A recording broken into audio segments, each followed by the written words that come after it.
지난주 목요일은 대학 수학 능력 시험일이었습니다. 최선을 다한 우리 자녀들 또 응원하고 격려합니다. 정말 수고 많이 하셨습니다. 우리 청소년들에게 필요한 것은 무엇일까요?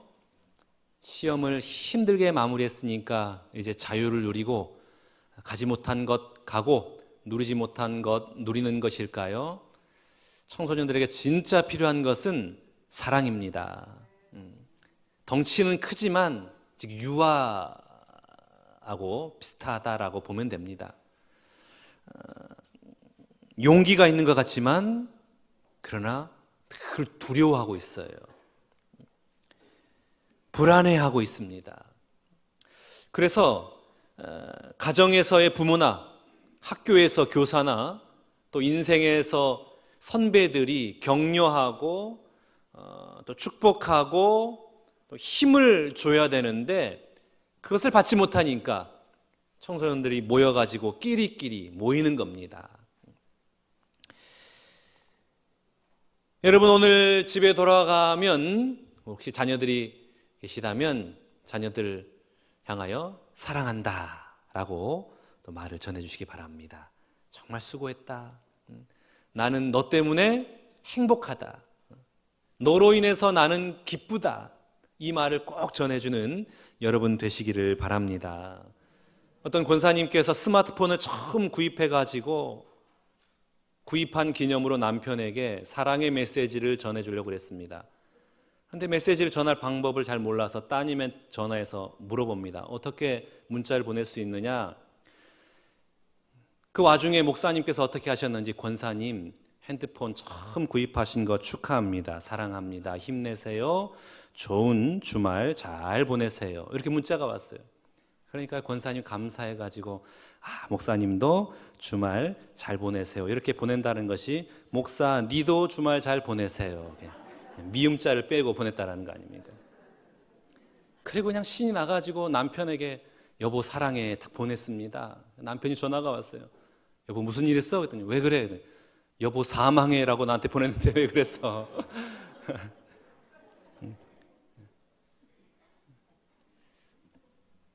우리가 힘들고 어렵게 이 땅을 살아가고 있는데 사랑하는 사람이 나를 향하여 사랑합니다. 힘내세요.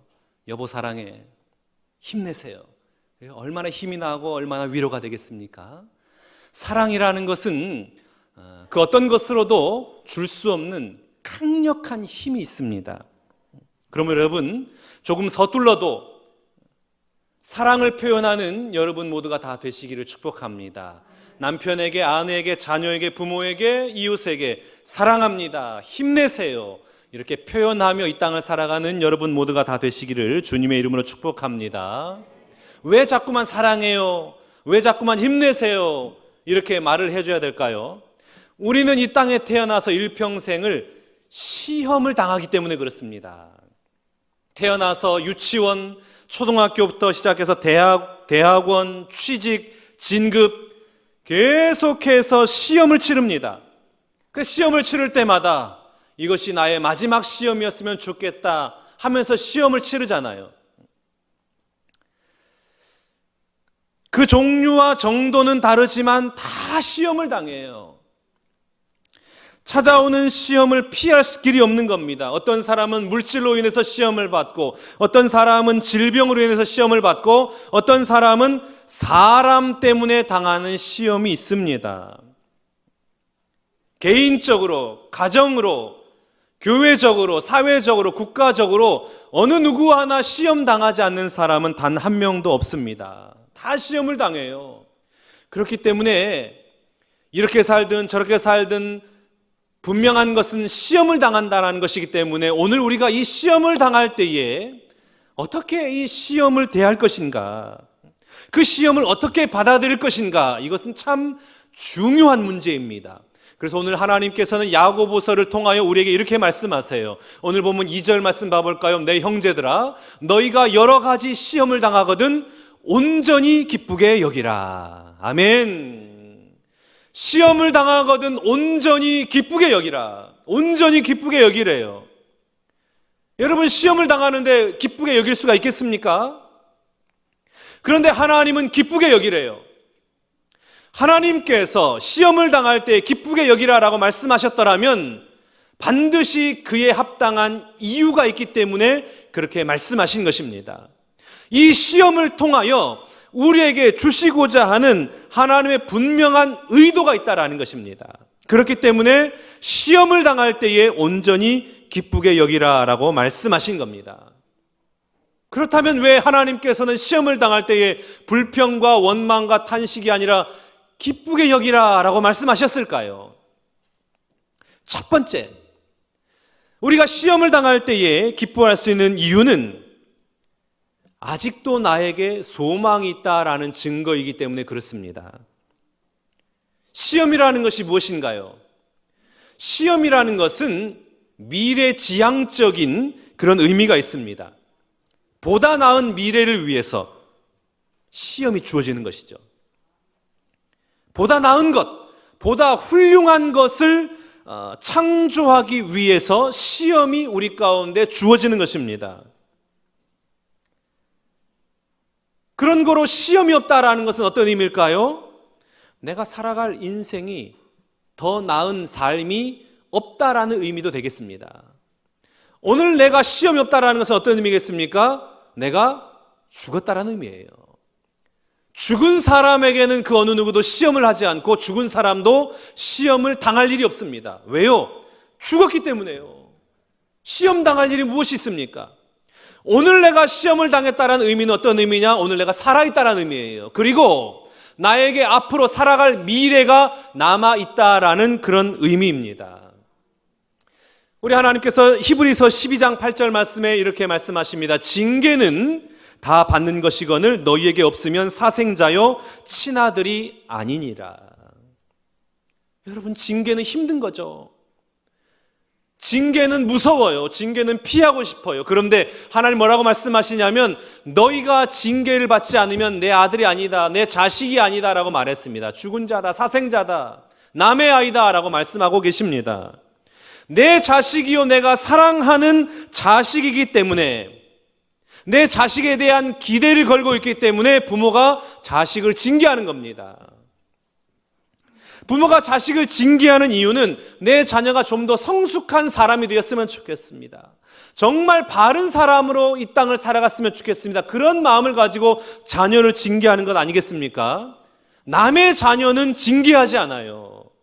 남의 자녀는 관심도 없습니다. 어느 날 부모가 나를 징계하다가 아무리 징계하고 아무리 책망하고 아무리 노력하여도 아무런 변화가 없어요. 아무런 소망이 없어요. 그러면 어떻게 합니까? 이제 나도 모르겠다, 네 알아서 해라, 될 대로 되라, 포기해버리죠. 징계가 없다라는 것은 어떤 의미겠습니까? 버려진 인간이라는 거예요. 포기한 인생이라는 의미입니다. 아직도 희망이 있기 때문에, 아직도 소망이 있기 때문에 징계하는 것입니다. 여러분, 오늘 우리에게 시련이 있다라는 것은 어떤 의미냐? 아직도 하나님이 나를 포기하지 않으셨다라는 사실입니다.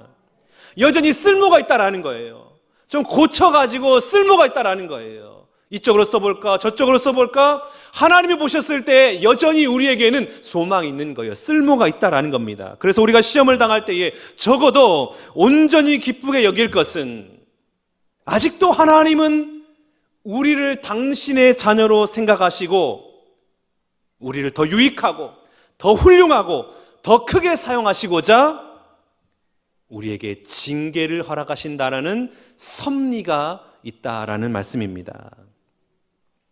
혹시 오늘 예배한 여러분, 시험으로 인해서 아파하고 한탄하고 탄식하는 분 계십니까?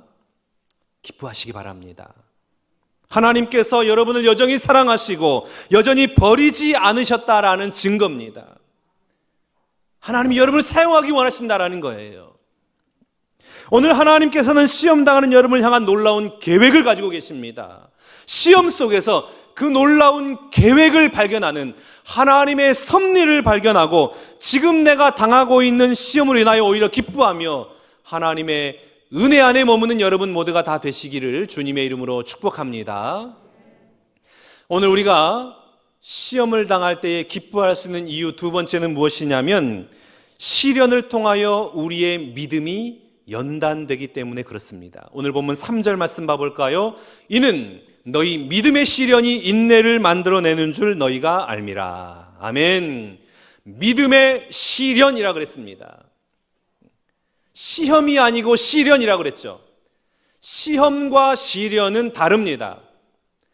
비슷한 의미이다라고 생각할지 모르겠지만 시험은 부정적인 의미가 있고 시련은 좀 더 긍정적인 의미가 있습니다. 시험은 남을 넘어뜨리는 의미가 있다면 시련은 이것을 통해서 더 강하게 만든다는 의미가 있습니다. 그래서 시련은 훈련이라는 단어와도 통하는 그런 동일한 의미를 가지고 있다라고 봐도 괜찮겠습니다. 혹시 여러분 그거 아세요? 카타르 월드컵이 이번 주 화요일부터 시작되는 거 아십니까? 많은 분들이 모르고 계시더라고요. 놀랍게도 내일 모레 월드컵이 시작된답니다.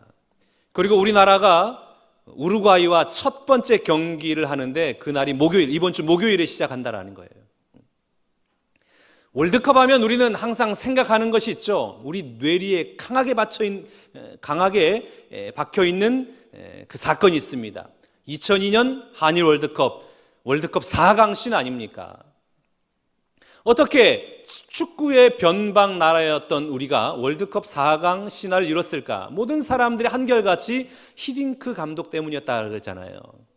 히딩크 감독이 와가지고 우리 한국 축구를 진단하기를 기술 괜찮다, 능력도 된다, 그런데 체력이 문제다. 우리는 기술이 부족하다 그랬거든요. 패스가 안 되고 전술이 안 되고 이런 줄 알았는데 다 좋다. 제일 문제가 체력이 문제다. 그래서 체력 훈련을 하지 않았습니까? 얼마나 심한 체력 훈련을 했는지 선수들이 헛구역질을 하고 구터를 하고 경기장에 막 쓰러지고 얼마나 심한 체력 훈련을 했는지 모릅니다. 전문가의 말에 따르면 체력 향상을 위해서는 젖먹던 힘까지 쥐어짜서 심장과 근육을 쥐어짜야 된다는 거예요. 그러니까 내가 경험할 수 있는 최대 부하의 고통이 수반되어야 체력이 증진된답니다. 그러니까 심장이 멎을 듯한 그런 고통을 이겨내야 체력이 증진된다라는 거예요. 많은 선수들이 이 심장이 찢어지는 고통을 이겨낸 거예요. 본인이 경험할 수 있는 최대치의 그 과부하의 고통을 이겨냈기 때문에 월드컵 4강이라는 놀라운 결과물을 받아든 것입니다. 자, 여러분, 그리스도인의 신앙은 무엇을 통해서 더 강해지고 깊어지는 것일까요? 시련이에요. 훈련, 시련입니다. 하나님이 우리에게 시련을 주시는 이유는 무엇이냐? 우리의 믿음을 더 강하게 하기 위해서요. 더 성숙한 신앙이 되게 하기 위한 하나님의 의도가 시련에 숨겨져 있는 것입니다. 이스라엘 백성이 출애굽한 이후에 가나안 땅으로 바로 들어가지 않고 광야 길을 40년 동안 헤맵니다. 왜 광야 40년 생활을 하게 했을까요? 하나님 바라보게 하기 위해서 그래요. 믿음 훈련하기 위해서요. 매일 하늘에서 만나를 내려주셨습니다. 그 만나를 내릴 때에 좀 1년치 내려주셔서 저장해가지고 필요할 때마다 먹고 음식도 만들고 이러면 좋을 건데 매일 그 분량만큼만 내려주셨어요. 왜 그랬을까요? 매일 하나님 바라보라고요. 내일 하나님 안 바라보면 만나가 내리지 않아요. 그 다음 달에 하나님 바라보지 않으면 만나가 내리지 않아요. 그러니까 매일 하나님 바라보라고 만나를 그날 필요한 양만큼만 보내주신 겁니다. 이스라엘 백성들이 40년 동안 광야 훈련을 받게 하신 이유를 신명기 8장에서는 이렇게 기록하고 있습니다. 내 하나님 여호와께서 이 40년 동안에 내게 광야 길을 걷게 하신 것을 기억하라. 이는 너를 낮추시며 너를 시험하사 내 마음이 어떠한지 그 명령을 지키는지 지키지 않는지 알려 하심이라. 너를 낮추시며 너를 줄이게 하시며 또 너로 알지 못하며 내 조상들도 알지 못하던 만나를 내게 먹이신 것은 사람이 떡으로만 사는 것이 아니요 여호와의 입에서 나오는 모든 말씀으로 사는 줄을 내가 알게 하려 하심이니라. 아멘. 일용할 양식을 통해서 하나님 의지하게 하기 위해, 광야 생활을 통해서 하나님만 바라보게 하기 위해서 광야의 훈련을 40년 동안 시련을 주셨다라고 말씀하신 겁니다. 해마다 수능고시가 되면 그 수능고시를 앞둔 학생들은 어깨가 축 처지고 이 얼굴이 잿빛이 되어가지고 거의 뭐 초죽음 상태 아닙니까? 보고만 있으면 너무나 안쓰러워요. 그래도 하나님이 창조하신 이 자연을 참 만끽하고 체력 단련도 하고 좀 본인이 원하는 그런 삶도 살고 그래야 되는데 그저 책상에 앉아가지고 시험 공부하느라고 얼마나 불쌍한지 몰라요. 보고 있으면 너무나 불쌍하고 안타깝고 참 그렇습니다. 그런데 그들이 언제 그런 믿음이 있었는지 제가 깜짝 놀랄 때가 있어요. 지난주에도 축복 기도를 해줬는데 그렇게 간절하게 기도를 받을 수가 없어요. 이 기도를 받지 않으면 저는 망합니다, 이런 마음가짐으로 기도를 받더라고요. 너무나 간절하게 기도를 받아요. 그리고 본인도 하나님 도와달라고 그렇게 기도를 하더라고요. 야, 얘네들이 이렇게 믿음이 있었는가 싶을 정도로 그렇게 간절히 기도하더라고요. 당사자뿐만 아니라 그들의 부모님, 할머니, 할아버지도 저를 만날 때마다 우리 자녀를 위해서 기도해 주세요, 그렇게 간절하게 기도에 부탁을 하더란 말입니다. 일평생을 그런 마음으로 살아간다면 아마 다 성자가 될 겁니다. 그렇게 하나님의 은혜를 구하며 나아가더라고요. 너무나 갈급한 심정으로 기도하고 하나님의 도우심의 은혜를 구하며 살아가는 것을 보게 됩니다. 그런데 그게 며칠 가지 않는 게 문제가 되는 거예요. 여러분, 왜 그들이 그렇게 간절하게 기도하고 하나님 앞에 매달립니까? 시험 때문에 그래요. 시련은 사람을 겸손하게 합니다. 온유하게 합니다. 기도하게 합니다. 하나님을 의지하게 합니다. 인내하게 합니다. 그런데 우리는 태평하고 물질적으로 여유가 있고 아무런 문제가 없고 부족함이 없고 건강이 좋고 평안한 생활을 하면 하나님 의지하고 하나님 앞에 나아가는 것이 아니라 점점 세상을 향하여 나아가잖아요. 그런데 시련을 만나면 세상으로 향하던 우리의 마음을 움츠리게 하고, 그리고 세상을 향하던 우리의 마음의 방향이 다시 하나님께로 돌리지 않습니까? 시련은 그런 역할을 하는 겁니다.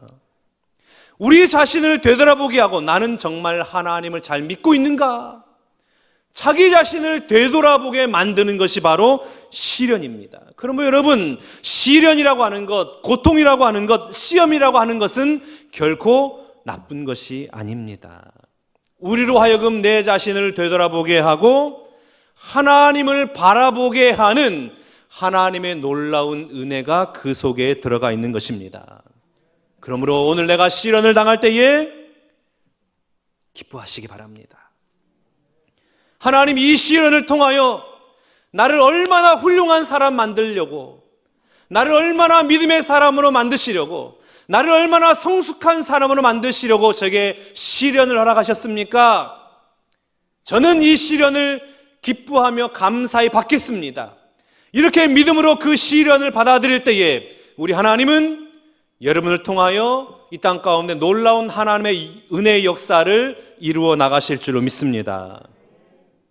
우리가 시련을 당할 때에 기뻐할 수 있는 세 번째는 무엇이냐면 시험이 우리에게 유익을 주기 때문에 그렇습니다.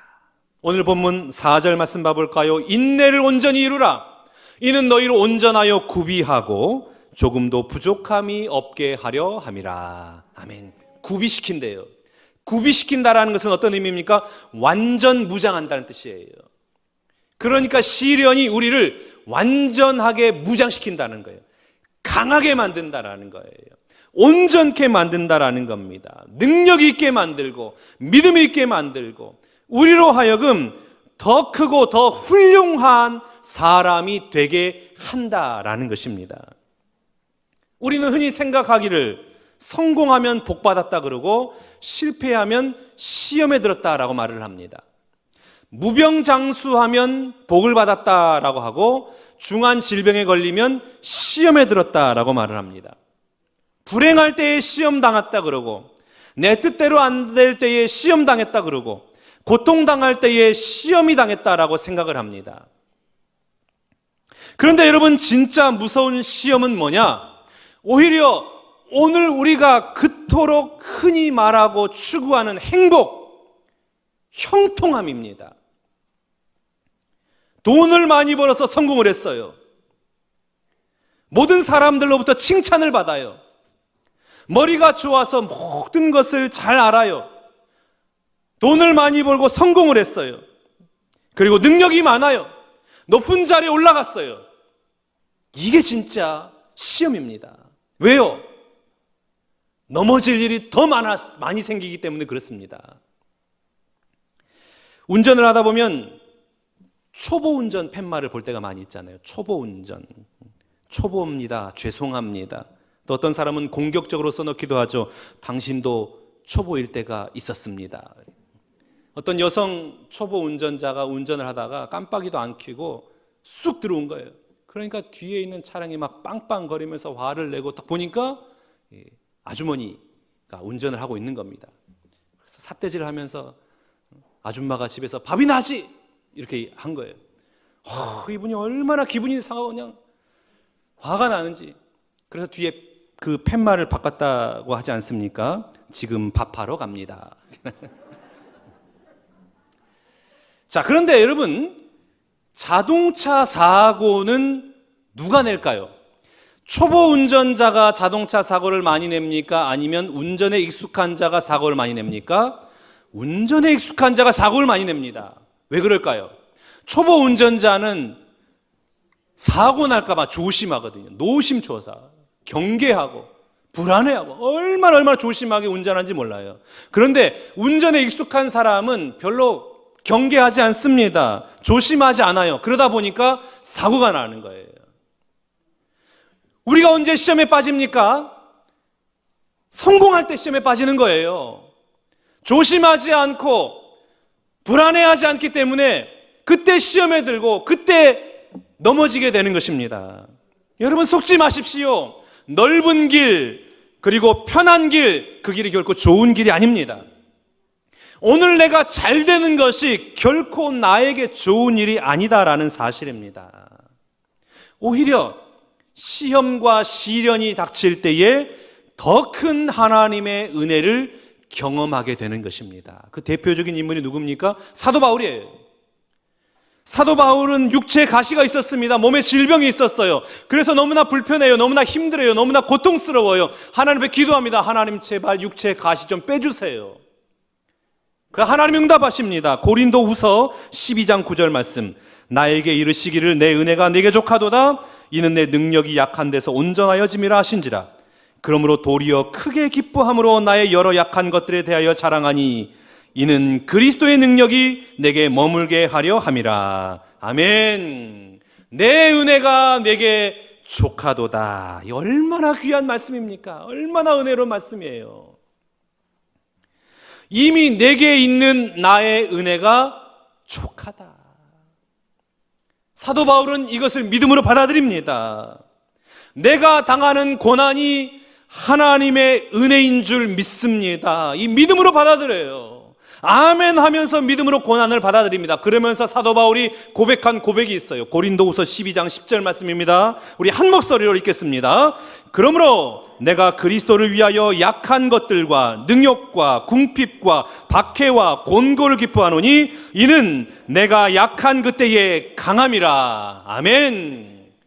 약한 그때의 강함이라. 약한 것이 강함이래요. 왜 약한 것이 강함입니까? 내가 약하니까, 내가 연약하니까, 내가 넘어지니까 하나님 의지하는 거예요. 하나님 부르짖는 거예요. 하나님께 기도하는 거예요. 하나님께 매달리는 거예요. 하나님, 저 좀 살려주세요. 저 좀 구해주세요. 제게 좀 은혜 좀 베풀어 주세요. 연약할 때에 하나님 앞에 매달리니까 하나님의 그 강함의 은혜가 내 삶의 현장 가운데 임하는 것입니다. 약한 것이 은혜요, 시험이 감사요, 시련이 기쁨임을 고백할 수 있기를 바랍니다. 우리가 잘 아는 헬렌 켈러는 삼중고를 겪었지 않습니까? 보지를 못했어요, 듣지를 못했어요, 말하지를 못했습니다. 일평생을 그렇게 살아왔던 그가 숨을 거둘 때에 마지막으로 남긴 말이 있습니다. 그 말이 뭐냐? 참으로 나의 인생은 너무나도 아름다웠습니다. 너무나도 아름다웠대요. 어느 누가 보더라도 고통이요, 시련이요, 시험이 찾아온 겁니다. 어느 누가 보더라도 행복하지 않아요. 그런데 헬렌 켈러는 참으로 내 인생은 너무나도 아름다웠습니다. 왜 아름다웠을까요?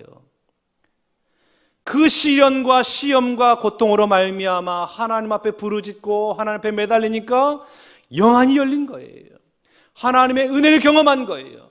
일반 사람들이 경험하지 못하는 하나님만이 주실 수 있는 그 은혜와 평강과 기쁨을 누린 것입니다. 그러니까 내 인생은 너무나도 아름다웠습니다.